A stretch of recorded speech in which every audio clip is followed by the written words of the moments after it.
Hello दोस्तों, कैसे हैं आप सभी। आप लोगों का कल 14 अगस्त को महात्मा गांधी काशी विद्यापीठ यूनिवर्सिटी में बीए बीएससी के सेकंड सेमेस्टर वाले बच्चों का फिजिकल एजुकेशन का पेपर है और आपके पेपर का नेम है स्पोर्ट्स ऑर्गेनाइजेशन एंड मैनेजमेंट। दोस्तों, ये क्लास आपके लिए बहुत महत्वपूर्ण है क्योंकि इस क्लास में मैं आपको वो क्वेश्चन कराऊंगी जो प्रीवियस ईयर में सबसे ज़्यादा बार पूछे गए हैं और मैंने आपकी वेबसाइट से आपका सिलेबस भी डाउनलोड किया है। उसके अकॉर्डिंग जितने भी इंपॉर्टेंट क्वेश्चन बन रहे हैं, मोस्ट इंपॉर्टेंट, वो मैं आपको कराऊंगी। और इस क्लास की विशेषता ये है कि ये आपको हिंदी में भी मिलेगी और इंग्लिश भाषा में भी मिलेगी। अगर कोई हिंदी मीडियम का बच्चा है वो भी देख सकता है और कोई इंग्लिश मीडियम का है तो वो भी इसको देख सकता है आराम से। तो चलिए हम लोग अपने क्वेश्चंस की तरफ चलते हैं। मैं आपको इसमें अति लघु, लघु उत्तरी और दीर्घ उत्तरी सारे क्वेश्चन कराऊंगी। सबसे पहले मैं आपको अति लघु और लघु उत्तरी कराऊंगी, उसके बाद सारे दीर्घ उत्तरी क्वेश्चन है आपके। तो चलिए हम लोग अपने क्वेश्चंस की तरफ चलते हैं। ये आपकी फर्स्ट क्लास है और अगर आप मुझे कमेंट करेंगे तो मैं इसकी सेकंड क्लास भी बना दूंगी, लेकिन आप लोग के कमेंट के ऊपर है। अगर आपको ये सारे क्वेश्चन अच्छे लग रहे हैं, आपको समझ आ रहा है, तो आप लोग कमेंट कर दीजिएगा, तो इसकी दूसरी क्लास भी आ जाएगी। और मैं कमेंट करने को इसलिए बोल रही हूँ क्योंकि मेरे पास अभी तक सिर्फ एक बच्चे का मैसेज आया है फिजिकल एजुकेशन के लिए, तो मुझे समझ नहीं आ रहा था कि आप लोग ये क्लास देखेंगे कि नहीं देखेंगे। अगर आप लोग को क्लास चाहिए तो आप लोग मुझे कमेंट कर दीजिएगा, तो मैं इसका नेक्स्ट पार्ट भी अपलोड कर दूँगी। तो चलिए हम लोग अपने क्वेश्चन की तरफ चलते हैं। आपका इसमें फर्स्ट क्वेश्चन है, इवेंट मैनेजमेंट शब्द की व्याख्या कीजिए। आंसर, इवेंट मैनेजमेंट का अर्थ है किसी कार्यक्रम या प्रतियोगिता को योजना बनाकर व्यवस्थित करके और सफलतापूर्वक पूरा कराना। खेल के क्षेत्र में इवेंट मैनेजमेंट का बहुत महत्व है। इसमें खेल प्रतियोगिता की तिथि, स्थान, खिलाड़ियों, अधिकारियों, उपकरणों, धन, सुरक्षा और दर्शकों की व्यवस्था की जाती है। उदाहरण के लिए आप समझिए, यदि किसी विद्यालय में वार्षिक खेल प्रतियोगिता है जिसे एनुअल स्पोर्ट्स डे कहते हैं, अगर उसको आयोजित करनी है तो पहले यह तय किया जाएगा कि प्रतियोगिता कब और कहाँ होगी। इसके बाद आप मैदान, खेल सामग्री, रेफरी, पानी, प्राथमिक चिकित्सा, पुरस्कार आदि की व्यवस्था करेंगे। कार्यक्रम के दौरान सभी कार्यों पर नज़र रखी जाती है और समस्या आने पर उसे हल किया जाता है। इस प्रकार इवेंट मैनेजमेंट का उद्देश्य किसी कार्यक्रम को सुव्यवस्थित, सुरक्षित और सफल बनाना है। अब आप इसका आंसर देखिए, मैंने आपको इंग्लिश में लिख दिया है, आप इसको देख लीजिए।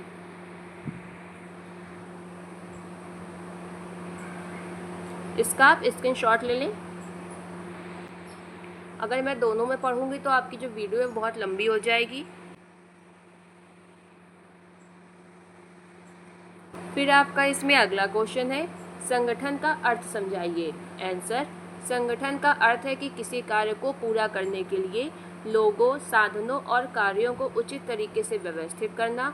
सरल शब्दों में अगर समझे, जब कई लोग मिलकर किसी निश्चित उद्देश्य को प्राप्त करने के लिए काम करते हैं और उनके कार्य पहले से तय होते हैं तो उसे संगठन कहा जाता है। खेलों में संगठन का बहुत महत्व है। किसी खेल प्रतियोगिता के लिए खिलाड़ियों, प्रशिक्षकों, रेफरी, मैदान, उपकरण, धन और समय की व्यवस्था करनी पड़ती है। इन सभी को सही क्रम में व्यवस्थित करना खेल संगठन कहलाता है। अच्छे संगठन से काम जल्दी और सही तरीके से होता है। इससे समय, धन और साधनों की बचत होती है तथा सभी लोगों को अपना कार्य पता होता है कि किसे क्या करना है। इसलिए किसी भी खेल प्रतियोगिता की सफलता के लिए एक अच्छा संगठन बहुत आवश्यक है। ये मैंने इंग्लिश में क्वेश्चन लिख दिया, आप देख लीजिएगा, और इसका आंसर आपका ये है। तो दोस्तों, ये आप इंग्लिश में भी देख लीजिएगा। Organization means arranging people, resources and activities properly to achieve a particular objective. आप बहुत अच्छे से इसका स्क्रीनशॉट कर लें और इसको देख लीजिएगा। फिर आपका इसमें अगला क्वेश्चन है, व्यावसायिक तैयारी शब्द की व्याख्या करें। आंसर देखिए, व्यावसायिक तैयारी का अर्थ है किसी व्यक्ति को उसके भविष्य के रोजगार या व्यवसाय के लिए आवश्यक ज्ञान, कौशल और योग्यता प्रदान करना। शारीरिक शिक्षा के क्षेत्र में व्यावसायिक तैयारी का विशेष महत्व है। विद्यार्थी को केवल खेलों का ज्ञान ही नहीं बल्कि प्रशिक्षण, स्वास्थ्य, खेल प्रबंधन और खिलाड़ियों की देखभाल का भी ज्ञान होना आवश्यक है। इसके लिए शारीरिक शिक्षा की पढ़ाई, प्रशिक्षण, प्रैक्टिकल कार्य और अनुभव आवश्यक होते हैं। व्यावसायिक तैयारी से व्यक्ति अपने चुने हुए क्षेत्र में आत्मविश्वास के साथ काम कर सकता है। उदाहरण के लिए, यदि कोई विद्यार्थी शारीरिक शिक्षक बनना चाहता है तो उसे खेलों के साथ शिक्षण कौशल भी सीखना आवश्यक है। इस प्रकार व्यावसायिक तैयारी व्यक्ति को रोजगार के लिए योग्य और सक्षम बनाता है। अब ये इसका इंग्लिश में आप इसको देख लीजिएगा कि आप प्रोफेशनल प्रिपरेशन किसे कहते हैं। फिर आपका इसमें अगला क्वेश्चन है, शारीरिक शिक्षा में आपके क्या करियर ऑप्शन है, आपको ये बताना है। आंसर देखिए, शारीरिक शिक्षा के क्षेत्र में विद्यार्थियों के लिए कई करियर विकल्प उपलब्ध हैं। शारीरिक शिक्षा की पढ़ाई करने के बाद व्यक्ति शारीरिक शिक्षा का शिक्षक बन सकता है, खेल प्रशिक्षक बन सकता है, कोच बन सकता है, फिटनेस ट्रेनर बन सकता है, योग प्रशिक्षक बन सकता है, खेल अधिकारी, खेल प्रबंधक और खेल पत्रकार बन सकता है। इसके अलावा विद्यार्थी सरकारी तथा निजी संस्थानों में भी कार्य कर सकते हैं। अस्पतालों, फिटनेस सेंटरों और खेल संस्थानों में भी रोजगार के अवसर मिलते हैं। यदि कोई विद्यार्थी उच्च शिक्षा प्राप्त करता है तो वह कॉलेज या विश्वविद्यालय में शिक्षक के रूप में कार्य कर सकता है। खेलों में प्रतिभाशाली विद्यार्थी स्वयं खिलाड़ी बनकर भी अपना करियर बना सकते हैं। इस प्रकार शारीरिक शिक्षा केवल खेल खेलने तक सीमित नहीं है, बल्कि इसमें शिक्षा, प्रशिक्षण, प्रबंधन और फिटनेस से जुड़े अनेक रोजगार के अवसर होते हैं। फिर आपका इसमें ये इंग्लिश का दिया हुआ है, आप इसको देख लीजिएगा। फिर आपका इसमें अगला क्वेश्चन है, पर्यवेक्षण की अवधारणा क्या है। आंसर देखिए, पर्यवेक्षण का अर्थ है किसी कार्य को देखना, जांच करना और सही दिशा में चलाना। सरल शब्दों में अगर समझें, जब कोई व्यक्ति दूसरे लोगों के काम पर नज़र रखता है और ये सुनिश्चित करता है कि काम सही तरीके से हो रहा है, तो यही आपका पर्यवेक्षण कहलाता है। शारीरिक शिक्षा और खेलों में पर्यवेक्षण का विशेष महत्व है। खेल शिक्षक या प्रबंधक खिलाड़ियों के प्रशिक्षण, खेल उपकरणों, मैदान और प्रतियोगिता की गतिविधियों पर नज़र रखते हैं। यदि कोई गलती होती है तो उसे सुधारने का प्रयास किया जाता है। पर्यवेक्षण से अनुशासन बना रहता है और काम में गुणवत्ता आती है। इसका उद्देश्य केवल गलती निकालना नहीं है, बल्कि लोगों को सही मार्गदर्शन देना है और उनके काम को बेहतर बनाना है। इसलिए अच्छा पर्यवेक्षण खेल गतिविधियों की सफलता के लिए आवश्यक है। फिर आपका इसमें ये इंग्लिश का है, आप देख लीजिएगा पूरा।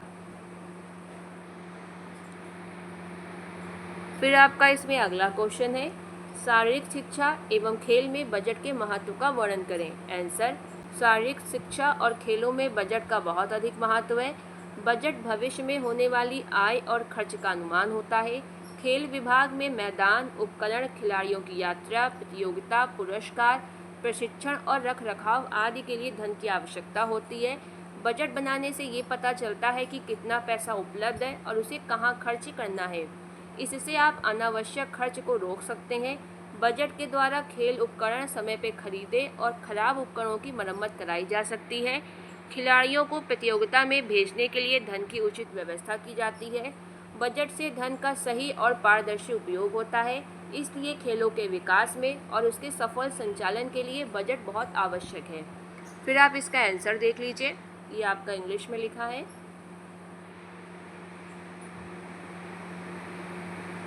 फिर आपका इसमें अगला क्वेश्चन है, खेल उपकरण प्रबंधन प्रणाली को समझाइए।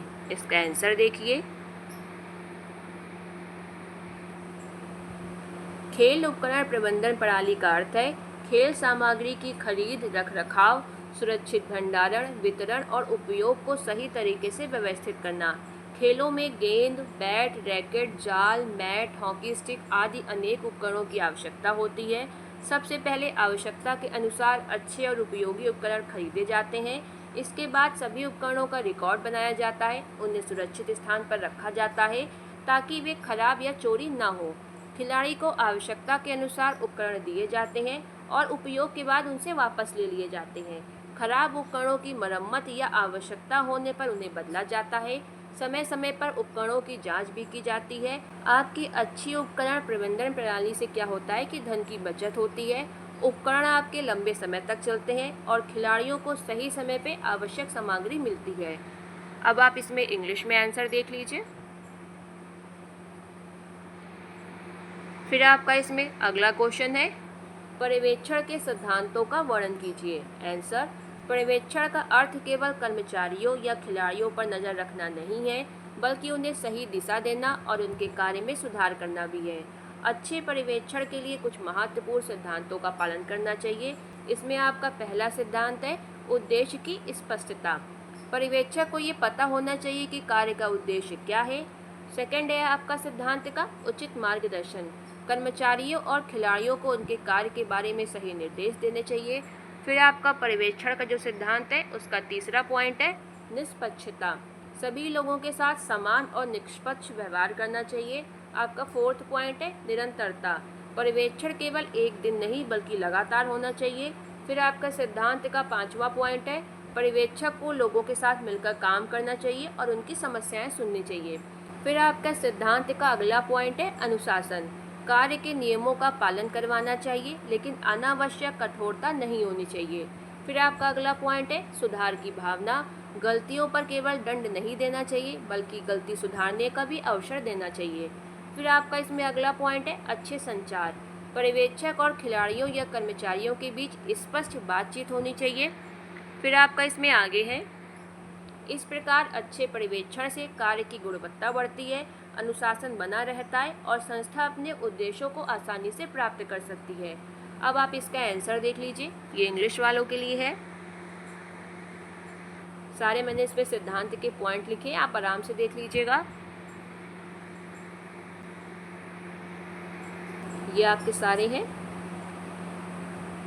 दोस्तों। अब आपके इसमें अति लघु और लघु उत्तरी क्वेश्चन हो गए। अब हम लोग करते हैं महत्वपूर्ण दीर्घ उत्तरी क्वेश्चन।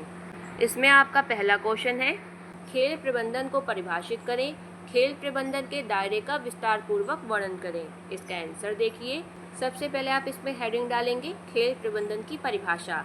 तो आप परिभाषा क्या लिखेंगे, खेल प्रबंधन का अर्थ है खेलों से जुड़े सभी कार्यों की योजना बनाना, संगठन करना, निर्देशन देना, नियंत्रण करना और उपलब्ध साधनों का सही उपयोग करना ताकि खेल गतिविधियों को सफलतापूर्वक पूरा किया जा सके। सरल शब्दों में खेल को सही तरीके से चलाने की पूरी प्रक्रिया को ही खेल प्रबंधन कहते हैं। फिर आप इसमें क्या हेडिंग डालेंगे, आपके क्वेश्चन में पूछा गया है कि खेल प्रबंधन के दायरे का आपको विस्तार पूर्वक वर्णन करना है, तो यही आपकी हेडिंग पड़ेगी खेल प्रबंधन का दायरा। खेल प्रबंधन का जो क्षेत्र है वो बहुत बड़ा है। इसके मुख्य भाग आपके निम्नलिखित हैं। पहला है इसका खेल आयोजन, खेल प्रतियोगिताओं और कार्यक्रमों की योजना बनाना और उन्हें आयोजित करना। सेकंड इसका दायरा है खिलाड़ी प्रबंधन, खिलाड़ियों का चयन, प्रशिक्षण, स्वास्थ्य और सुरक्षा का ध्यान रखना। थर्ड पॉइंट है आपका कोच प्रबंधन, अच्छे प्रशिक्षकों की नियुक्ति और उनके कार्यों की देखरेख करना। नेक्स्ट है आपका उपकरण प्रबंधन, खेल सामग्री की खरीद, रखरखाव और सुरक्षित भंडारण करना। नेक्स्ट है आपका मैदान प्रबंधन, खेल मैदान की सफाई, सुरक्षा और उचित व्यवस्था करना। फिर आपका इसमें नेक्स्ट पॉइंट है वित्तीय प्रबंधन, बजट बनाना और धन का उचित उपयोग करना। ये आपका क्या था, खेल प्रबंधन का दायरा कि खेल प्रबंधन आप कहाँ कहाँ करते हैं। फिर आपका इसमें अगला है समय प्रबंधन, प्रतियोगिता की समय सारणी बनाना और समय का सही उपयोग करना। नेक्स्ट है आपका मानव संसाधन प्रबंधन, अधिकारियों, कर्मचारियों, प्रशिक्षकों और स्वयं सेवकों के कार्य को तय करना। नेक्स्ट पॉइंट है प्रचार एवं जनसंपर्क, अगर आप कोई खेल कार्यक्रम कर रहे हैं तो उसकी जानकारी आप लोगों तक दें। फिर आपका इसमें अगला पॉइंट है सुरक्षा एवं चिकित्सा, खिलाड़ियों के लिए प्राथमिक चिकित्सा और सुरक्षा की व्यवस्था करना। अब आप इसमें लास्ट में क्या लिखेंगे, इस प्रकार खेल प्रबंधन खेल गतिविधियों के लगभग हर क्षेत्र से जुड़ा हुआ है और खेलों की सफलता में महत्वपूर्ण भूमिका निभाता है। फिर आपका इसमें इंग्लिश में आप देख लीजिए पूरा ये,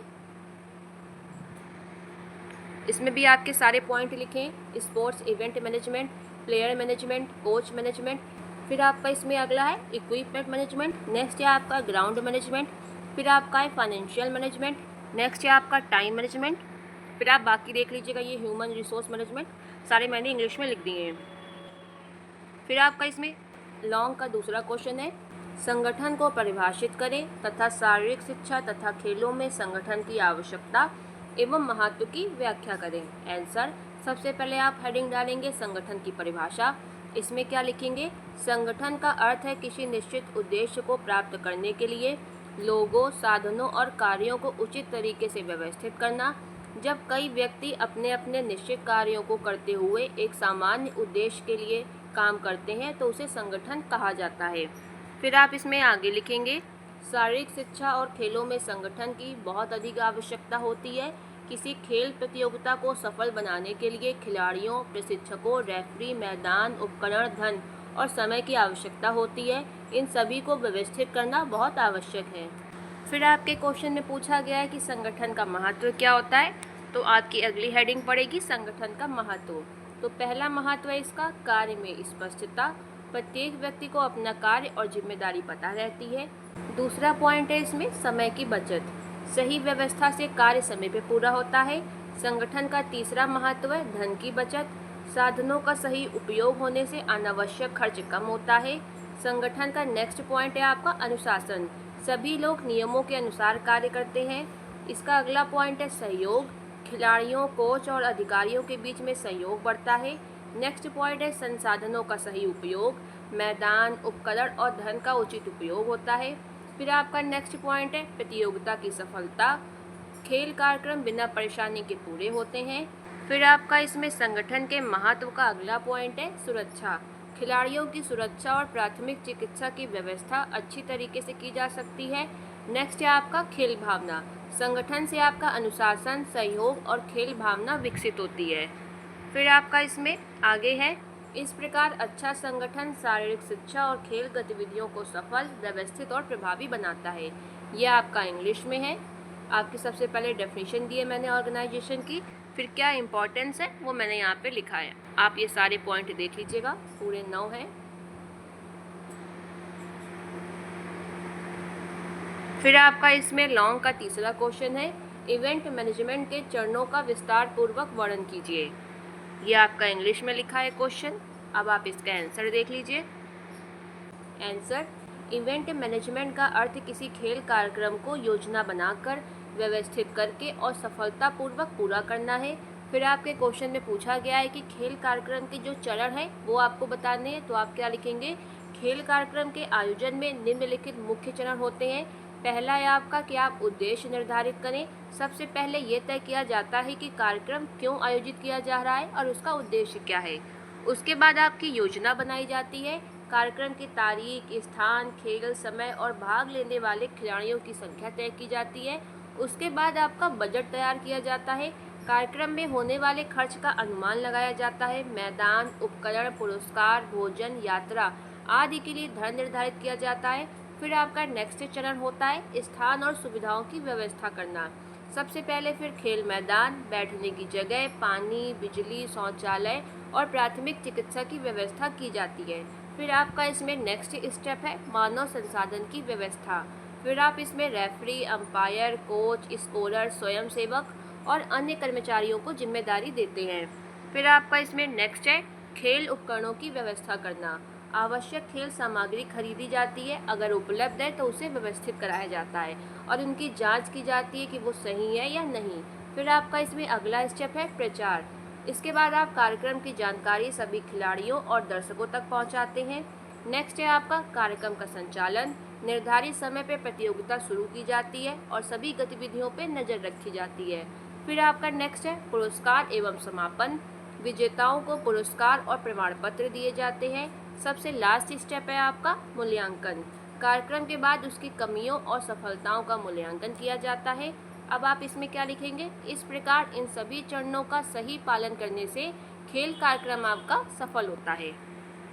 फिर आपका इसमें इंग्लिश में आप देख लीजिएगा।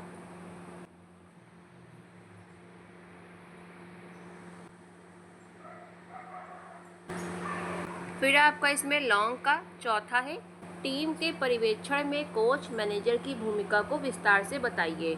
यह आपका इंग्लिश में क्वेश्चन है, देख लीजिएगा। अब इसका आंसर देखिए। टीम के पर्यवेक्षण में कोच और मैनेजर की भूमिका बहुत महत्वपूर्ण होती है। दोनों का मुख्य उद्देश्य टीम को सही दिशा देना और खिलाड़ियों के प्रदर्शन को बेहतर बनाना है। इसमें सबसे पहले आप हेडिंग डालेंगे कोच की भूमिका क्या होती है। कोच खिलाड़ियों को खेल के नियम, तकनीकी और रणनीति सिखाता है। वह खिलाड़ियों को शारीरिक क्षमता और कमजोरियों को समझकर प्रशिक्षण देता है। वह अभ्यास की योजना बनाता है और खिलाड़ियों के प्रदर्शन का मूल्यांकन करता है। कोच खिलाड़ियों को अनुशासन, आत्मविश्वास और खेल भावना के लिए प्रेरित करता है। चोट से बचने के लिए सही वार्म अप और प्रशिक्षण भी करवाता है। अब आप इसमें हेडिंग डालेंगे मैनेजर की क्या भूमिका होती है। मैनेजर टीम से संबंधित प्रशासनिक कार्यों को देखता है। वह खिलाड़ियों की यात्रा, रहने, भोजन, खेल सामग्री और प्रतियोगिता में भाग लेने की व्यवस्था करता है। वह टीम के अधिकारियों और आयोजकों के साथ संपर्क बनाए रखता है। वह समय सारणी और आवश्यक दस्तावेजों का ध्यान रखता है। अब आप इसमें क्या हेडिंग डालेंगे, दोनों की संयुक्त भूमिका क्या होती है। कोच और मैनेजर मिलकर खिलाड़ियों की समस्याओं को समझते हैं। वे टीम में अनुशासन और एकता बनाए रखते हैं।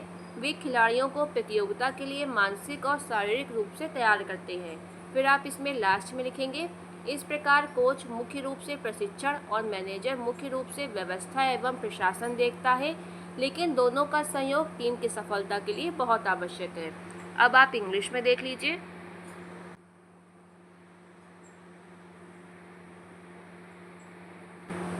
ये आपका रोल ऑफ मैनेजर है। ये भी यहाँ पे गलत टाइप हो गया है, इस पर आप ध्यान मत दीजिएगा। फिर आपका ये जॉइंट रोल है दोनों का क्या। फिर आपका इसमें लॉन्ग का 5वें नंबर का क्वेश्चन है, पर्यवेक्षण की विभिन्न विधियों का विस्तार से वर्णन कीजिए। आंसर, पर्यवेक्षण का अर्थ है कार्य को देखना, उसकी जांच करना और आवश्यकता पड़ने पर सही मार्गदर्शन देना। शारीरिक शिक्षा और खेलों में पर्यवेक्षण की कई विधियों का प्रयोग किया जाता है, जिसमें आपकी पहली विधि है पर्यवेक्षण की प्रत्यक्ष पर्यवेक्षण। इसमें पर्यवेक्षक स्वयं मैदान या कार्यस्थल पर उपस्थित रहकर कार्य को देखता है। जैसे आपका कोच खिलाड़ियों का अभ्यास स्वयं देखकर उनकी गलतियों को सुधारता है। नेक्स्ट आपकी पर्यवेक्षण की विधि है अप्रत्यक्ष पर्यवेक्षण। इसमें पर्यवेक्षक स्वयं हर समय उपस्थित नहीं रहता है, बल्कि इसमें रिपोर्ट, रिकॉर्ड या दूसरे व्यक्ति से जानकारी एकत्र करता है। फिर आपका इसमें नेक्स्ट विधि है निरीक्षण विधि। इसमें कार्य या गतिविधि का समय समय पर निरीक्षण किया जाता है। इससे ये पता चलता है कि कार्य सही तरीके से हो रहा है या नहीं हो रहा। फिर आपकी इसमें अगली विधि है रिपोर्ट विधि। इसमें कर्मचारी या कोच अपने कार्य की रिपोर्ट पर्यवेक्षक को देता है। पर्यवेक्षक उस रिपोर्ट के आधार पर कार्य का मूल्यांकन करता है। फिर आपकी इसमें पर्यवेक्षण की नेक्स्ट विधि है बैठक विधि। इसमें क्या लिखेंगे, समय समय पर बैठक आयोजित करके समस्याओं, उपलब्धियों और भविष्य की योजना पर चर्चा की जाती है। फिर आपकी पर्यवेक्षण की अगली विधि है प्रदर्शन विधि। इसमें सही कार्य करके दिखाया जाता है ताकि खिलाड़ी या कर्मचारी उसे देखकर सीख सके। फिर आपका इसमें अगला है रिकॉर्ड एवं मूल्यांकन विधि। इसमें आप क्या लिखेंगे, खिलाड़ियों के प्रदर्शन और कार्य का रिकॉर्ड रखा जाता है और बाद में उसका मूल्यांकन किया जाता है। फिर आपका इसमें लास्ट में क्या लिखेंगे, लास्ट में आप लिखेंगे कि इन सभी विधियों से कार्य में सुधार, अनुशासन और गुणवत्ता बनाए रखने में सहायता मिलती है। ये आपका पूरा इंग्लिश में लिखा हुआ है, आप देख लीजिएगा, सारी विधि लिखी हैं। तो दोस्तों ये थे आपके मोस्ट इम्पॉर्टेंट क्वेश्चन। अगर आपको इसका नेक्स्ट पार्ट चाहिए तो आप मुझे कमेंट कर दीजिएगा। लगभग 10 से 15 कमेंट अगर आते हैं तो मैं इसका नेक्स्ट पार्ट भी अपलोड कर दूंगी। बाकी वीडियो देखने के लिए धन्यवाद। कोई भी क्वेरी हो तो आप मुझे कमेंट ज़रूर करिएगा, रिप्लाई मैं डेफिनेटली देती हूँ।